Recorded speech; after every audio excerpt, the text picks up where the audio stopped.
And Mark had approached me and said, you know, his father wanted to put this ramp in a country club. And I was like, what the fuck is this dude talking about, man?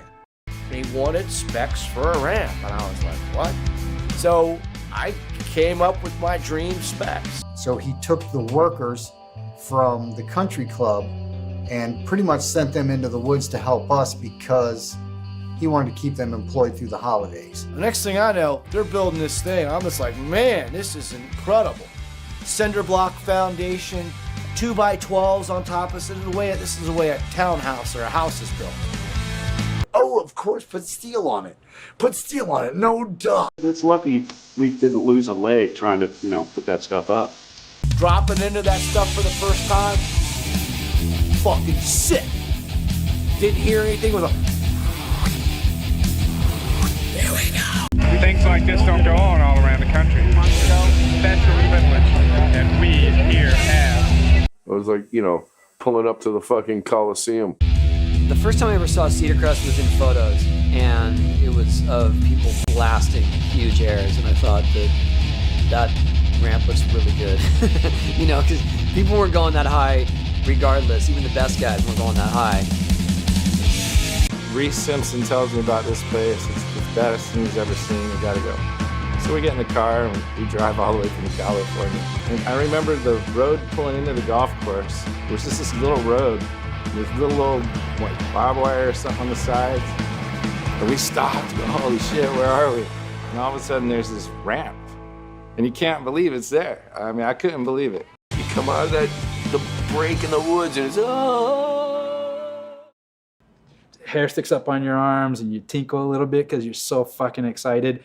Well, I only got to skate Cedar Crest once, and it was immediately easy to skate. It was nothing like the crappy ramps in California, you know? Like all of a sudden you saw what you could really do with a ramp if you build it right, you know? And the steel surface was pretty new. But it was sort of like, why not? Like we were still at a time where we were playing, you know, we could play anywhere we wanted, and why not go do this thing? It was sketchy. I had heard of Cedar Crest, and it was pretty legendary at that point. To me, it was so in the middle of nowhere and such this temple type of thing. Take a couple rides and it just changes everything. Bam, game on. We really didn't have anything like that in Northern Virginia, and like a place to come together and have shows and kind of a community of, you know, punkers and skaters and stoners and jocks, you know. And so basically, Cedar Crest became that for, you know, when we had a show there, and it was, you know, it was something special, and, you know, it was something that was missing. It just was mind-blowing. It was fucking huge. It was like the biggest thing I'd ever seen, like telephone poles all the way around it and stuff like that. It made no sense. Think about it. I went and got an apartment in Maryland just so I could hang out and skate on the East Coast with you guys. It was a place of peace, and it was a place of rage. But the front of it, where it used to say your school bus, had been painted over and had a huge bloody GWAR and skulls where the lights used to be, and it had steer horns and flames coming off the tires. And we pulled up to the gate, you know, it was a long dirt road. I just remember getting to the gatehouse, I guess they had a gatehouse. And we pulled up, and Bronchi was driving, and I was sitting next to him.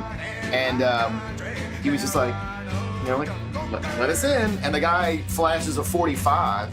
He's like, what's going on? What are you doing here? And I remember us looking at each other and being like, what the fuck is this guy talking about? He's like, we're GWAR. Like, you hired us. We're here to play. Like, you know. Locals only. Yeah. And you're downing down the story, like, to make it not as unbelievable. But in reality, it was that unbelievable. It was pure skating, pure hardcore, pure punk. It was all there. Then it all started to wind down. And then it just kind of went. And I can't believe it's transcended all this time. How did this come about? That, I mean, for real, how did all these people get together 25, 30 years ago, and we're still a crew? You know, it's almost like a biker gang or something. It has reached mythical status, and I don't understand it, but thank Dad for that. Dad was the driving force behind this whole thing, really. I had the best time of my life, man.